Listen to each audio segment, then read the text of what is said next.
keessanii irra deebiidhaan ammas kana siniin jedhu siidiin haceellee akkam biyyaa fidetti siidiin 200 narratti hafee jechuudha. Gurgurame akkam siidii 40 bichaatirraa gurgurame hundi isaa hin jiraachuudha.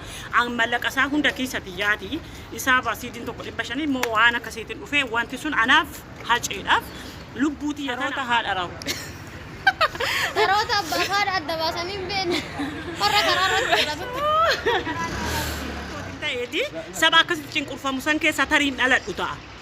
Sini galamiti Kaanadaa, Austraaliyaa, Ameerikaa waan akkasii keessatti dhaladha. Maaliif jennaan jireenya fataa jedhe jiraachuuf Waaqayyo gaafa rabbi ganama rabbiin kiyya gaafa ganama nama nawumu garuu Oromoo keessatti nawumu. Ganaa yoo karra seentan foolii Oromootu jira jechuudha. Foolii Taaddee Birruu, foolii Waaqoo Guutuu, foolii Jaarraa Abbaa Gadaa, foolii Eebbisa Addunyaa, foolii Jeneraal Hacaaluu Hundeessaa dhageessanii warra kanatu jira mana Eebbisee Margaa.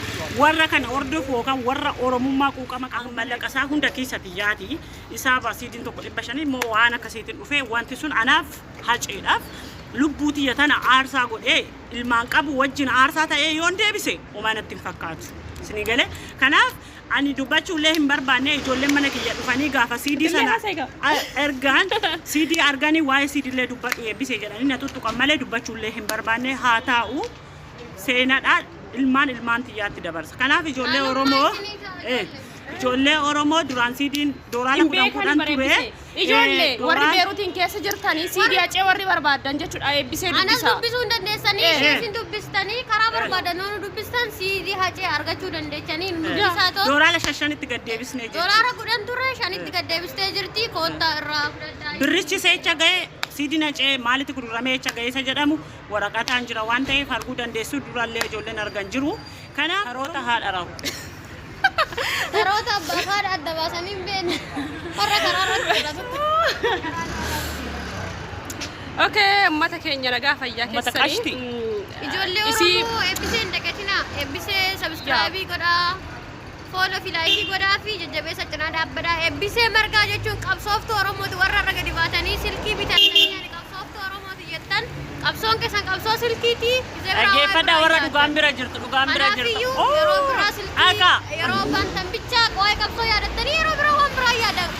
Isheen immoo eebbisee jechuun nama hundinuu beekuu fi nama qabsooftuu Oromooti waan taateef deematii subscribe godhaa fi follow like godhaa fiiti deebisaa fi kan duratti kanaaf kana oliyyuu godhaa fi kana hundaa caala godhaa fi isiniin jennaa qaaliidhaa sabboontuu eebbisee Margaa jechuun.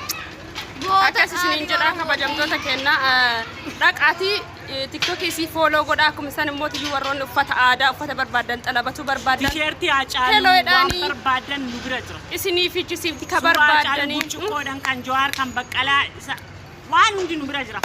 Micayyoon sabboontu osoo ammala shurraabii kana baafattee qaamni isii muluunuyyuu irraa dubbatama jechuudha. Harkarraa fuularraa harkaa isatti agarsiisee harkaa Oromoo guutummaa na birumatti argattu argitanii. Harkaa kana qoy laala. Oromoo na biruma jira. Oromoo jechuun nama akkana Hacaaluu kaartaa Oromiyaa akkas sidiisadha. Kun hundi jaalala Oromoo irraa kan ka'e kanaaf Oromoo tomee nu dagatin adaraa keessan gaafuma duune qofa ol baatanii nuun iyyina. Gizee jiru nu bira dhaabadha. Gizee jiru nuuf dubbadha. Gizee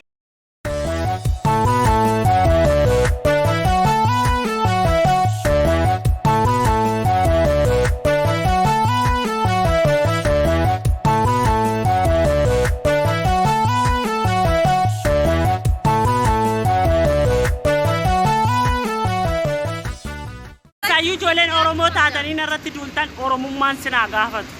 Dhiigni gootota Oromoo dhangala'ee lafeen isaan caccabeessanii sinaa gaafatu. Waan biraa jedhee isinillee hin dubbaddu. Egaa isinuu beektu. Isinitti dhaadatte eebbise. Abbaan of beeka. Warri narratti duultan dhageettanii warri narratti duultan ofii keessaniyyuu of beektu.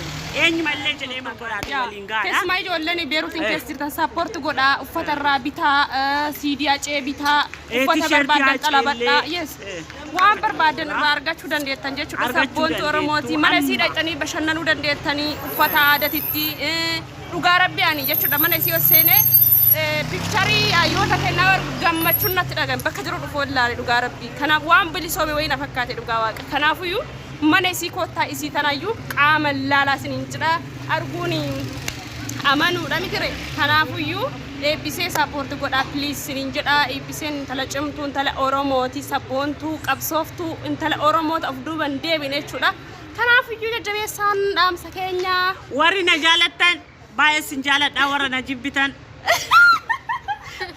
isin jaalatti warra isin jibbelle warri ishii jibbitanillee isin jaaladha Kunillee Oromiyaadha. ergaan koo jara qofaaf dhaabatama kaameraa dhaabe akkasii jennaan dhagaan tura baay'ee sin jaalannaa ummata qashtii ijoollee oromoo eebbisee jechuun eebbisee tanaa bar eebbisee tanaa isee nama biyyatti na beekti sinii galee eebbisee margaa laalame biyyatti na beekti warroonni jala deemtan ijoollee oromoo taatanii warroonni jala ummata deemtan shunkurtii ummata laal ummata shaqaxaa sinitti himaa dhaggeeffadha kan na beeku na beeka warri maqaa faana koon nyaatanii balleessina deebitanii maqaa ishii kee nyaattan laaqina warri wajjin nyaatanii ishii nyaattan ilkaan inni si nyaannanu illee oromoo maqaan taatanii laaqina maqaan balleessina rabbii keessa sodaadha oromummaa keessaniif isin kabajne malee yeroo diina ta'e walla eenyumayyuu gadi baasee faaluu danda'a gadi baasee arrabsuu danda'a garuu ani tanatti miti kan guddadhe kaybajaan guddadhe oromoon oromoodha an oromoodha oromoo keessaa waan ba'eef gammada maaf jennaan oromummaan tuni dhiiga malee waan bitamtu miti amma mana wucuu dhufne wucuu bitachuuf oromummaan tana miti garuu waan mallaqa baastee bittu miti yookaan waan jijjiirtu miti oromummaan dhiiga gaaf dhaladhu oromoo keessatti dhaladhe waan sanatti na gammada ani gala miti kanaaf otoon oromoo ani filannoo kootiin ta'eeti saba akkasitti cinqurfamu san keessaa tariin dhaladhu ta'a sini gala miti kaanaadaa Austraaliyaa Ameerikaa waan akkasii keessatti dhaladha maaliif jennaan jireenya fataa jedhe jiraachuuf waaqayyo gaafa rabbi ganama rabbiin kiyya gaafa ganama nama na uumu garuu oromoo keessatti na uumu afaan oromootiin afaan banadhe kanaaf oromooti baay'ee sin jaaladhaan malee isin warri jibba koollee qabdan warri oromoo taatanii narratti duultanirre wanti isin narratti duultanii wanti tokkoof tokko dhugaarratti hin du'an hin sobu dubbii dhugaa qabadhee deema kanaan ala jaban goonee homaa wanti hin godhen jiru wanti hin godhen jiru jechuudha wanti biraa okay wanti hin godhen jiru wanti hin maqan jiru dhugaa dubbachuun garuu nama jibbisiisti ani immoo dhugaa dubbachuun haceeyyuu dacheerra hin jiraachisne dhugaa jirtu itti dhodhoosee lubbuusaa aarsaa godhee jechuudha akkasitti dhugaa jirtu itti dhodhoosee aarsaa ta'uu barbaada malee kijibee eenyuma fakkaatee jiraachuu hin barbaadu abadan har'as ta'ee borus kijibee jiraachuun barbaadu dhugaa dacheerra jirtu dhugaa adii dubbadhee lubbuutii dabarsuu filadhaa jechuudha kanan sinitti har'allee ta'ee boru kanaaf dhugaadhaan ala soba na biraan argattan warri immoo fakkeessuu fi maaf hin sobne eebbiseen jettanii na jibbitan ammallee na jibba dhimman qabu waan sanallee angaruu dhugaa kaleessa jirtu dhagaa kalee dubbadhu har'allee dubbatu dhiisu sinii gala miti kanaaf wanti sin na jibbitaniif kan dhugaa jajjabeessaa jechuudha mucayyoo sabboontu oromooti wallaahi amma mana isiyaan yeroo jalqabaatiif dhaqe beeruutiin keessa yeroo isiin uffata beeksiftu argee jira garuu har'a dhaqe mana isii dhugaa rabbii manni muluun jechuudha suuraa hayyoota kennaa qofa isin ajaa'iba jechuudha wallaahi kanaaf eebbisee warri nafxanyaa wajjin teechii nafxanyaa wajjin jiraatti warri jettan kun isinitti haagana annaa ijoollee oromoo sin kabajnaa sin jaallannaa dhaamsi qabnu kanumas siniin jedhaa bakka hin badina yeroo gaarii qabaadhaa viidiyoo laayik sheerii godhaa yeroo biraa walitti deebinaa laayikii godhaa koota maal jedhama koota eebbisee margaa dha suuraa akkana jedhutu irra jira kanuma kooti jechuudha dhaqaatuma waa tuttuqaadha ijoolleen kunillee lamaan yuutuubii qabu yuutuubii isaanii dhaqaati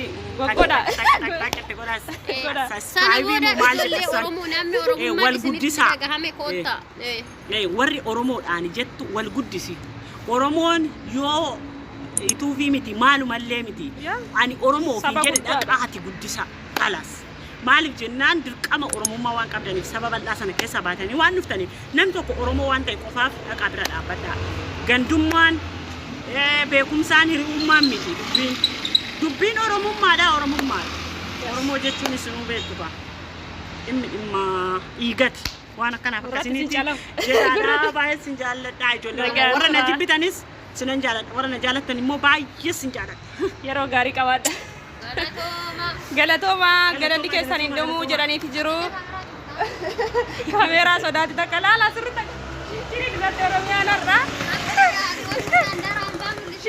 shishini oromiyaa laala fi shishini dubartii oromiyaan illee har'a nagaan tura yeroo gaarii qabaadha uummata qashtii dhugaa rabbiin cotana saapporta gootan abdii guddaan isin biraa qaba chaaw yeroo gaarii nuuf qabaadha